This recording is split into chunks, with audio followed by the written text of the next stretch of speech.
Thanks in large part to Rene Descartes, neuroscience, as of the Enlightenment, was set out on explaining at least some human behaviors in terms of physical neural phenomena. So, jumping from the 17th century up to the 19th century, we now have the idea that nerves might be wires.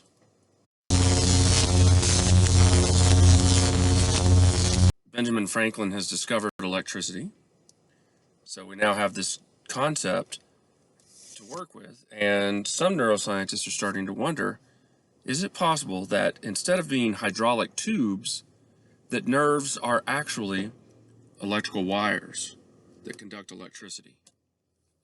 Well, if this is the case, then one hypothesis that follows from this is that nerves should be able to conduct electricity. So Galvani and Bois-Reymond set out to demonstrate that this was possible by using dissected frogs. In this case, they're dissected, they're not living anymore. And they applied electrical current to a nerve in the frog leg and found that it caused the leg to contract, the muscles to contract in the way that they contract in the living frog. And so this didn't prove that the nerves were using electricity, but it proved that they were capable of conducting electricity and eliciting a response similar to the living creature's response. So this was an important advance in neuroscience, of course, to come to view nerves not as hydraulic tubes, but as electrical wires. Around this time, Bell and Magendie have discovered the spinal root dichotomy, that is, the dorsal and ventral roots of the spinal cord, noting that the dorsal aspect of the spinal cord is carrying axons that carry sensory information, while the ventral aspect of the spinal cord is carrying axons that are carrying motor signals.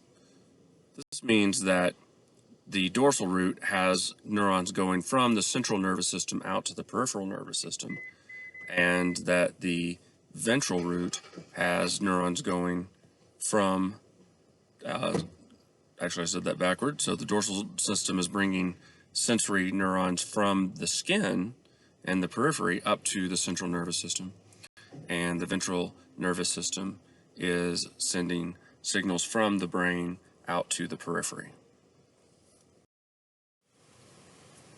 So, continuing with the 19th century, we bring up Franz Gall and phrenology. This is something you would have heard in introductory psychology. Franz Gall is often brought up as an example of a pseudoscientist, someone who claimed to be practicing science, but was not actually adhering to the tenets of science.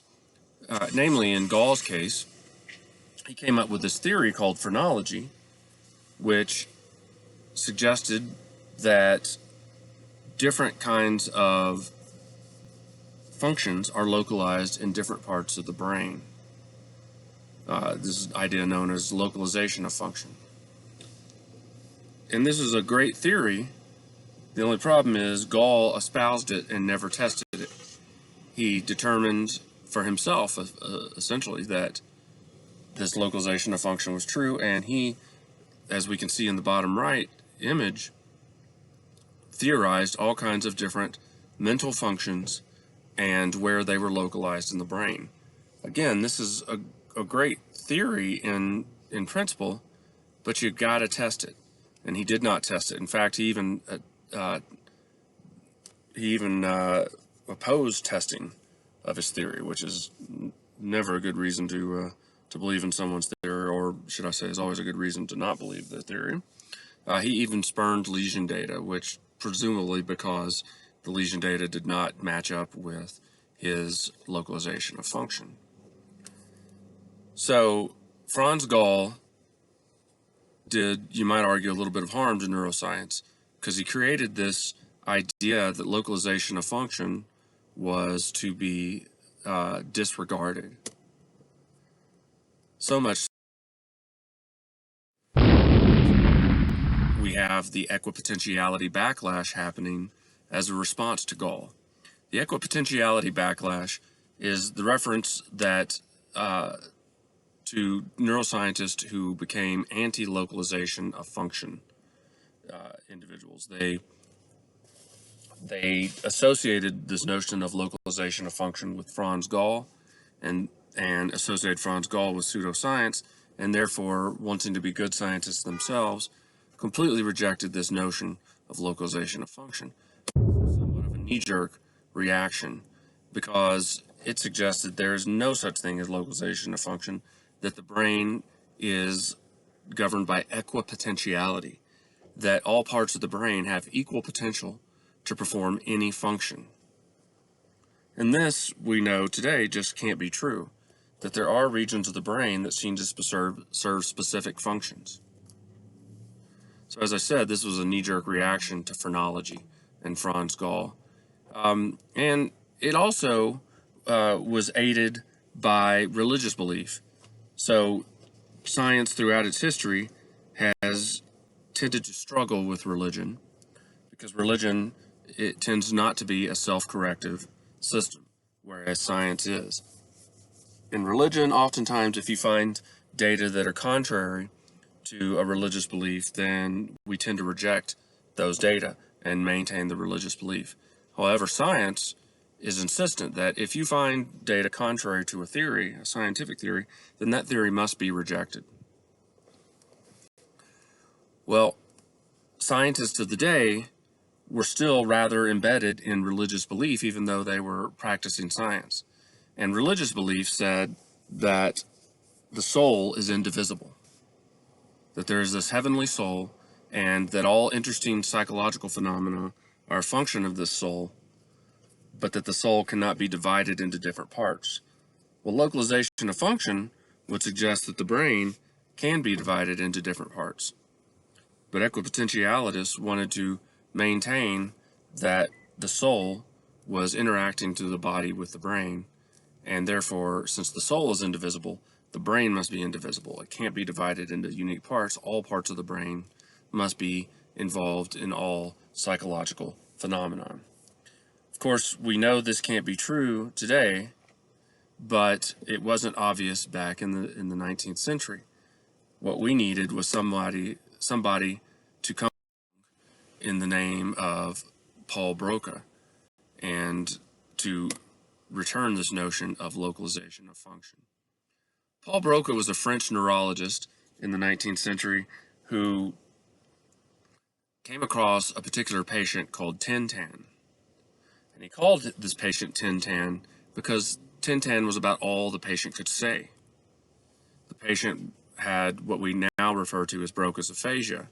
And we'd have referred to it as Broca's aphasia because Broca's the one who discovered it, and he discovered it in Tintan. So Tintan's problems were that he basically was unable to speak. He could speak somewhat, but it was slurred speech. Someone with Broca's aphasia tends to sound like maybe they're extremely drunk or something.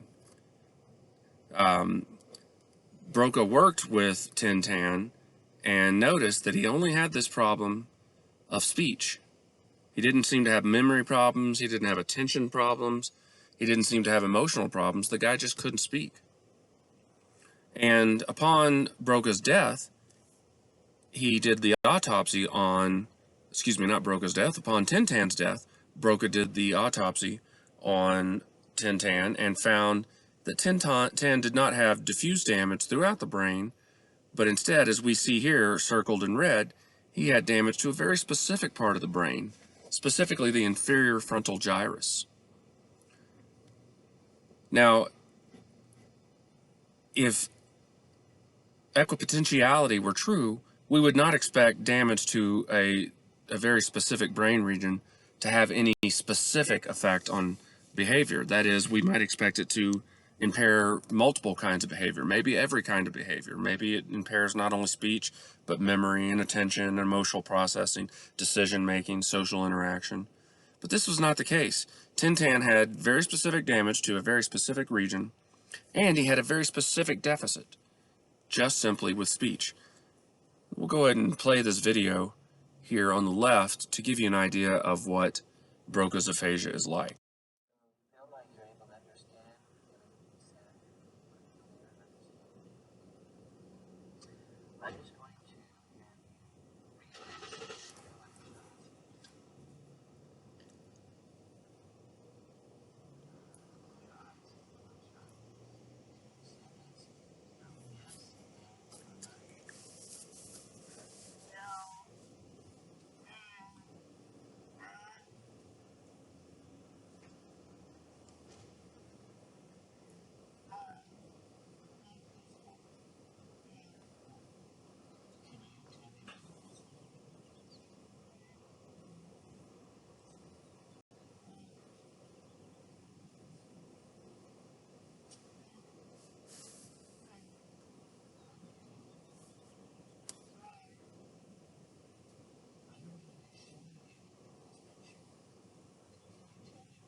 Another figure important for 19th century history of neuroscience was Charles Darwin.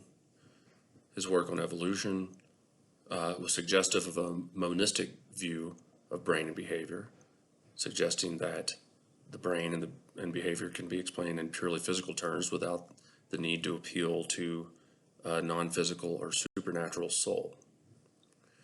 And his theory of evolution suggested that there was more similarity between humans and non-human animals than was previously believed. And if we're really that similar, then it would make sense to use these non-human animals as a model of human physiology.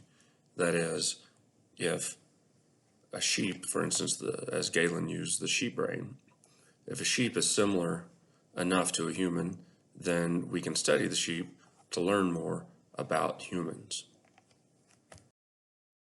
A noteworthy individual in the history of neuroscience is Camillo Golgi, who in the late 19th century developed a staining procedure for observing individual neurons in the brain.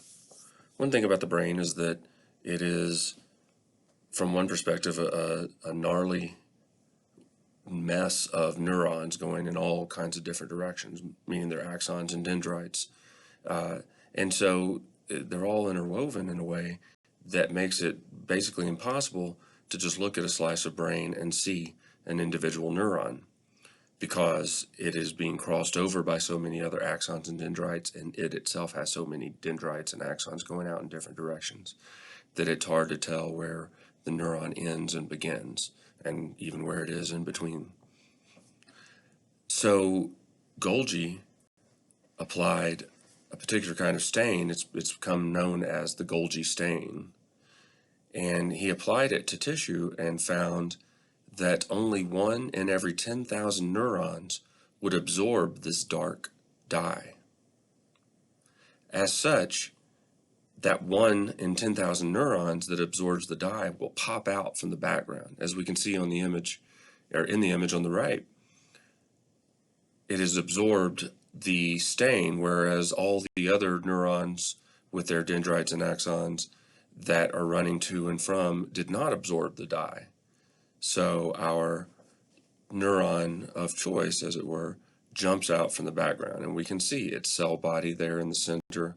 We can see the axon running from the center of the image up to the top. We can see the dendrites on the opposite end of the neuron. And Golgi actually won the Nobel Prize for this invention, or I suppose it's more of a discovery. He won that Nobel Prize in 1906 for, again, what we call Golgi stain. Now, even though he did Nobel Prize winning work in terms of how to view the individual neuron, and this is, by the way, this is under a microscope, I should say, because his neurons are microscopic in size. Despite his great achievements, one thing that was curious is he seemed to stick to the idea that the fibers, namely axons and dendrites and the cell bodies, were essentially just water pipes carrying information around the nervous system. So he hasn't even fully taken on the idea that nerves are conducting electricity. He's still kind of stuck on the water pipes issue, so kind of surprising, but not to take anything away from the man, had some great achievements. While Camillo Golgi discovered the staining procedure for which he won the Nobel Prize, he also shared that Nobel Prize with someone called Santiago Ramon y Cajal, a Spanish neuroscientist, pathologist, physiologist, who improved slightly upon Golgi's staining procedure and was the first person to systematically look at these different neurons in the brain under the microscope and make detailed drawings of them.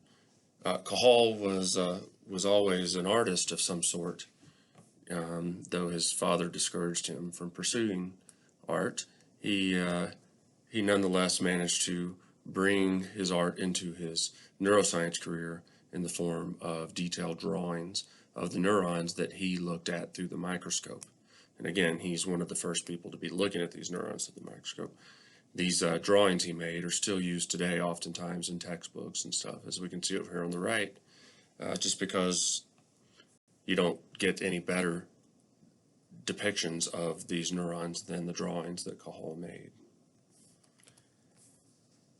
Cajal's observations led him, at least indirectly, to the neuron doctrine, which is the idea that the neuron is the functional unit of the nervous system. The neuron doctrine says that neurons are individual units, each autonomous, so to speak, on their own. By contrast,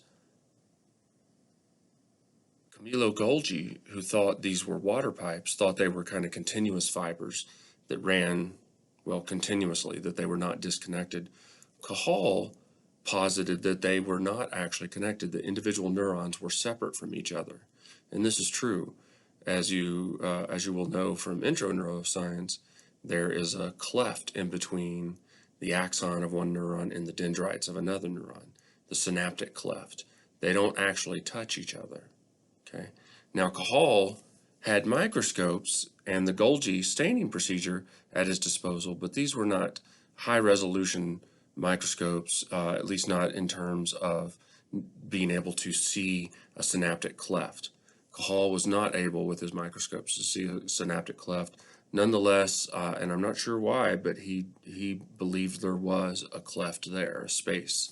And that space meant that neurons are individual functional units, and if neurons are individual functional units, then this gives rise to the neuron doctrine.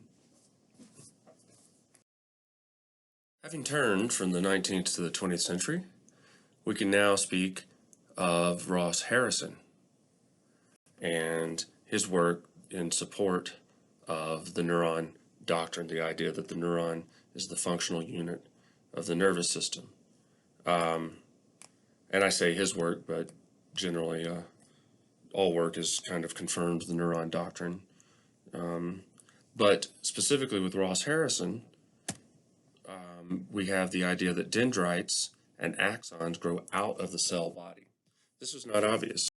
Here they are, thanks to the Golgi staining procedure, they're able to see individual neurons, and they can see that individual neurons have a cell body, have a primary axon, and a dendritic tree. But it's not clear where the axons and the dendrites come from. Do they grow out of the cell body, or are they manufactured by some kind of third party? But not only did Ross Harrison help demonstrate that dendrites and axons grow out of the cell body, but he also showed that axons are guided by growth cones. Growth cones are something that occur in the development of the brain, where radioglial cells will develop these growth cones that guide neurons where to go in this developing brain. So as regards the growth of the nerve fiber out of the brain, there were three theories about the origin of the developing nerve fiber. One was the cell chain theory, that the nerve fiber, this is the axon or the dendrite, uh, the axon is formed by cells that form the nerve sheath. So for instance, you'll recall from intro neuroscience that oligodendrocytes produce these fat arms that wrap themselves around axons and give them insulation. Well, one theory at the time was that what these myelin sheaths were doing was not only insulating the axon, but actually creating the axon. Maybe it's not that the axon grew out of the cell body, but that these oligodendrocytes lined themselves up and produced an axon and attached it to the cell body. That's the cell chain theory. The plasmoderm theory was another one that this suggested the fiber is formed by preformed protoplasmic bridges, that there are these basically kind of scaffoldings in the space around neurons, and that this scaffolding, these protoplasmic bridges, form the axon. So one is oligodendrocytes are forming the axon, the cell chain theory. The second one is the plasmoderm theory that says that these protoplasmic bridges are forming the axon. And then there's the correct theory, as it turns out, the outgrowth theory. This is the theory that the fiber is the product of the nerve cell itself. Rather than being created by oligodendrocytes or by preformed protoplasmic bridges, the axon under the outgrowth theory is believed to have grown out of the axon. And this is the correct theory, and we know this thanks in part to Ross Harrison's work, in which he was one of the first people to grow neurons in situ, without nerve sheaths or protoplasmic bridges, leaving the outgrowth theory the only available alternative. So he took neural tissue, put it in a petri dish, and took away the oligodendrocytes and protoplasmic bridges, and yet an axon still formed. This left only the third theory being possibly correct, that axon had grown out of the cell body.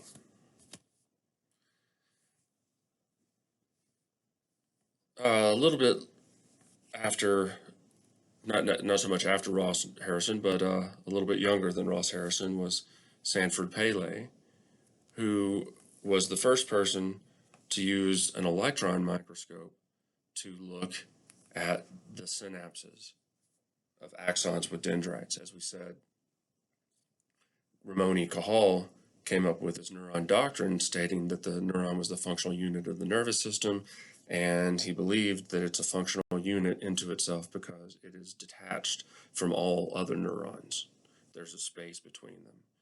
And Sanford Pele was the first person to observe that space, that synaptic cleft, using the electron microscope. Another important person in the history of neuroscience, particularly the early 20th century, was a person by the name of Margaret Kennard, who pioneered neuroplasticity research. She was the person that came up with what is now called the Kennard principle. Younger brains recruit from lesions more efficiently than older ones. This is something that I think many people are familiar with, the idea that, for instance, if you're going to have to suffer a traumatic brain injury, it's better to suffer it as a young child than it is as an adult, because the young child's brain is more plastic. It has more neuroplasticity and therefore can heal better, whereas the older brain is less neuroplastic and therefore does not heal as well. And so this well understood principle, one that's still important today, has been known as the Kennard, probably better pronunciation is Kennard principle. We'll end our discussion of the history of neuroscience by talking about the current status of the field today and what the different subdivisions are. We have skipped over much of the 20th and earliest 21st century, mostly because what we discussed this semester or during this course will be discoveries from the last 100 years. So rather than go over that stuff now, I will just kind of mention what neuroscience looks like today. And we can think of neuroscience in terms of levels of analysis. And this is relevant to a reductionist approach. Reductionist approach being the idea that the psychology of it all can be reduced to neural activity. And in terms of levels of analysis, we have the smallest level being the molecular neuroscience level. This is looking at the myriad molecules that play different roles in nervous system function. Okay, so you could be looking at things like neurotransmitters or various other molecules that are in the brain and are relevant to brain function. Now, instead of looking at molecules, you may be interested in a slightly larger scale, a larger level of analysis or a higher level of analysis, looking at individual neurons or cells, cellular neuroscience.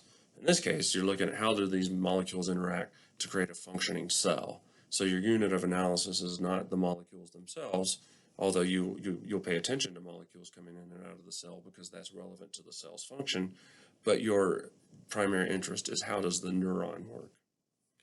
Now, understanding the molecules that are involved and understanding how the neurons themselves work is extremely useful in many respects to understanding psychological phenomena. But many of the higher level psychological functions that psychologists tend to be interested in are better seen at the systems neuroscience level. This is looking at how do molecules and cells interact on a large scale to form networks or systems. So, for example, the visual system. The visual system, I honestly am not sure exactly how many neurons there are in the in the visual system, but at least hundreds of millions, perhaps up into the billions. But that's a lot of neurons.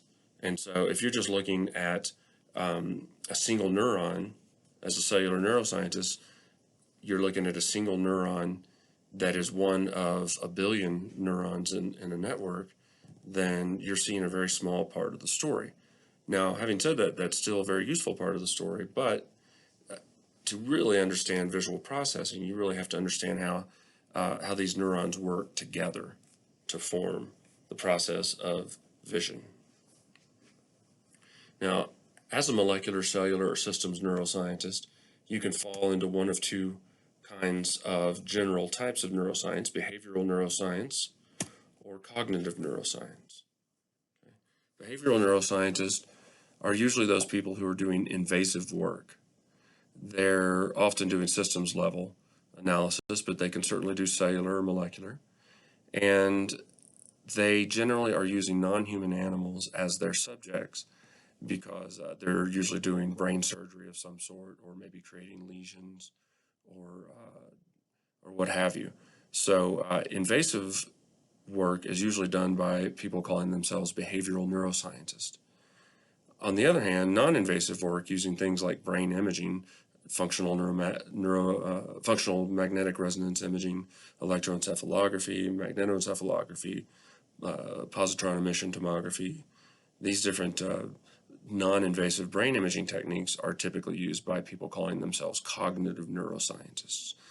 As such, behavioral neuroscientists are a little more likely to be found in biology departments, although plenty of psychology departments have them.